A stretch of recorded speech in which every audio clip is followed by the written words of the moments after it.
नमोऽस्तु रामाय सलक्ष्मणाय देव्यै च तस्यै जनकात्मजायै नमोऽस्तु रुद्रेन्द्रयमानिलेभ्यो नमोऽस्तु चन्द्रार्कमरुद्गणेभ्यः। जयत्यतिबलो रामो लक्ष्मणश्च महाबलः राजा जयति सुग्रीवो राघवेणाभिपालितः। दासोऽहं कौशलेन्द्रस्य रामस्याक्लिष्टकर्मणः हनुमान् शत्रुसैन्यानां निहन्ता मारुतात्मजः। शास्त्रों में आदि के राम भगवान परशुराम, मध्य के राम दाशरथी राम श्री राम और अंत के राम श्री बलराम मान्य हैं। सभी पुराणों में, रामायण में भी राम शब्द से भगवान परशुराम का आशय है, अभिप्राय है, उनका संबोधन किया गया है। वे भार्गव हैं, एक भार्गव हैं, एक राघव हैं और एक यादव हैं।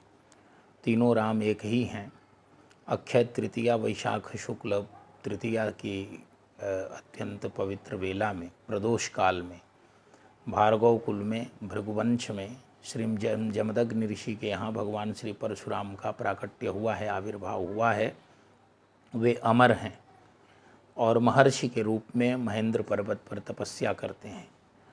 त्रिः सप्त कृत्वाम निक्षत्राम अकरोन्महिम, इस भागवत वचन के अनुसार 21 बार उन्होंने, त्रिः सप्त माने 21, अवतारे षोडश में पश्यन ब्रह्मद्रुहो नृपान, ब्रह्मद्रुहो नृपान, ब्रह्म माने वेद, वेद से विरुद्ध चलने वाले, वेद का द्रोह करने वाले राजाओं को देखकर भगवान ने 16वां अवतार लिया। 24 अवतारों में 16वें क्रम पर भगवान श्री परशुराम परिगणित हैं। और पश्यन ब्रह्मद्रुहो नृपान, वैसे राजाओं, वैसे दुष्ट राजाओं, जिन राजाओं के हृदय में वेद के लिए दुर्भाव था, जो वेद, भगवान वेद संपूर्ण प्राणियों के उपकार के लिए हैं, पृथ्वी के समस्त प्राणियों के लिए कल्प वृक्ष हैं, निगम कल्प तरु है, उस निगम कल्प तरु का विरोध करके प्राणी मात्र के दुख का कारण बनने वाले राजाओं, राजवंशों का समूल उच्छेद किया भगवान परशुराम ने। किस लिए किया? वैदिक धर्म के लिए, वैदिक संस्कृति के लिए, वैदिक परंपरा के लिए और वैदिक विज्ञान के लिए। तो भगवान श्री परशुराम की जयंती के अवसर पर आज हम लोगों को यह प्रण करना चाहिए, समझना चाहिए और समाज में प्रचार करने का संकल्प करना चाहिए कि वेद विरहित धर्म, वेद विमुख धर्म, वेद विमुख प्राणी ये संसार के लिए एक प्रकार से अपराधी हैं। अन्य जीवों के लिए, अन्य प्राणियों के लिए ये विष हैं और ऐसे प्राणियों से संसार को बचाना है, वेदों का प्रचार प्रसार करना है। श्री राम राज्य की भूमिका जो है, उस भूमिका, उस भाव भूमि का निर्माण भगवान श्री परशुराम ने किया। भगवान श्री परशुराम ने वेद विहीन, वेद विरहित और वेद विमुख दुष्टात्माओं का, दुष्ट राजाओं का संहार किया। तब भगवान वेदव्यास जो 17वें अवतार के रूप में परिगणित हैं, उन्होंने चक्रे वेद तरोह शाखा दृष्ट्वा पुंसोल्प मेधसः, उन्होंने अल्प मेधसः पुंसः दृष्ट्वा वेद तरोह शाखाम प्रशाखाम, उनकी शाखाओं प्रशाखाओं का, वेद वृक्ष की शाखाओं प्रशाखाओं का चक्रे निर्माण किया। इसके बाद भगवान श्री राघवेंद्र आए और उन्होंने फिर, उन्हें वेद का, वैदिक धर्म का प्रचार भी करना पड़ा, उसका पालन भी करना पड़ा, उसकी रक्षा भी करनी पड़ी और दुष्ट राजाओं का, रावणादिकों का संहार भी करना पड़ा।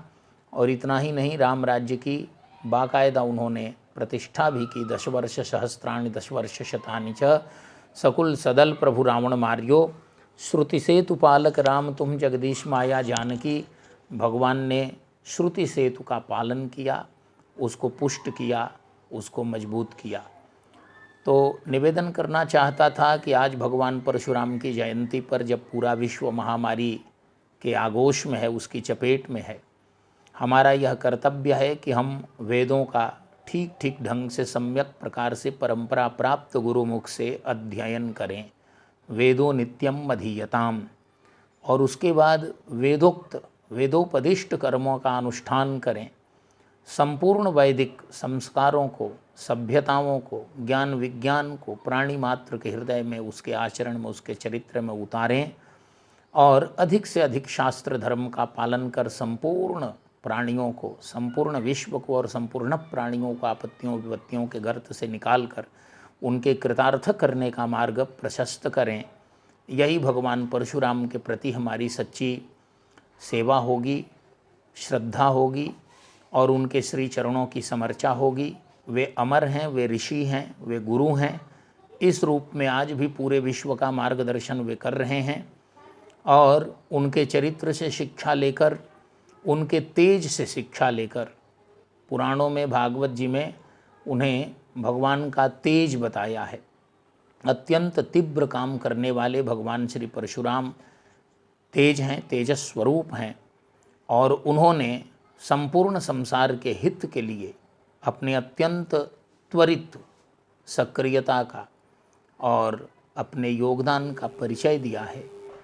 बाद में यहाँ तक कि पितामह भीष्म का जब भगवान श्री कृष्ण के साथ सत्संग हो रहा है महाभारत के शांति पर्व में, भागवत के प्रथम स्कंध में, और जहाँ जहाँ सत्संग होता है, नैमिषारण्य में परमर्षियों के बीच में जहाँ जहाँ सत्संग होता है, वहाँ भगवान श्री परशुराम अपने शिष्यों के साथ, अपने ब्रह्मचारियों के साथ विराजमान रहते हैं। सशिष्यो रेणुकासुतः, परीक्षित जी जब कथा सुन रहे हैं शुकताल में, तो वहाँ भी सशिष्यो रेणुकासुतः भगवान श्री परशुराम अपने शिष्यों के साथ वहाँ भी विराजमान है, वहाँ भी आए हुए हैं। तो यह हमारे जीवन में उनकी प्रेरणा है, उनकी शिक्षा है। हम सत्संग करें, हम परमर्षियों की सेवा करें, हम शास्त्र का विस्तार करें, उसका प्रचार करें, अपने तप से, अपने तेज से हम विलुप्त ज्ञान विज्ञान को प्रकट और प्रकाशित करें, उसे जन जन में पहुँचाएँ और उस माध्यम से भगवान वेद और वैदिक सनातन धर्म और वैदिक साम्राज्य, वैदिक सनातन साम्राज्य का संवर्धन करें।